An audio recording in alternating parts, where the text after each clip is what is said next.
দেখো বন্ধুরা, আমাদের দরজা ফিটিং হয়ে গেছে, দেখতে পেয়েছো? দরজার চাবি এঁটে দিয়েছে, এবার কালকে ফিনিশিং হবে। কালকে ফিনিশিং হলে তবে পরশুদিনে যাদের মাল তাদের ঘরে পৌঁছে দিতে হবে।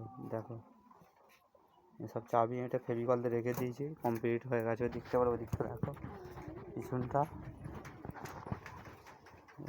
দেখো, পিছনটা তো ডিজাইন দেখতে পেয়েছো। এখন ফিনিশিং হয়নি, ফিনিশিং কাটা হবে সব, আর মেশিন মেরে সব ফিনিশ করতে হবে, কি বুঝলে?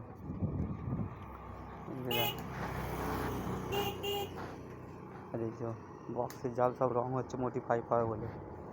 এই দেখো সব বক্সের জাল রং করা হচ্ছে, মোটিফাই হবে বলে সব লেখা হবে। মনে করে নতুন লেখা পড়বে, 4D বক্সের মতো। দিকে কমপ্লিট হবে, যে রং দেখতে পেয়েছে তো, এসে রং সব করছি, নিজে কী রং করতে হচ্ছে, নিজেই আবার দরজাটা রেডি করলাম, দুটোকে একসঙ্গে রেডি করা হচ্ছে। এই দেখো দেখতে পেয়েছো তো, এখানে সব মোটিফাই হবে বলে সব নতুন করে সব লেখা হচ্ছে, তো ভাড়া যাবে তো এই কারণে।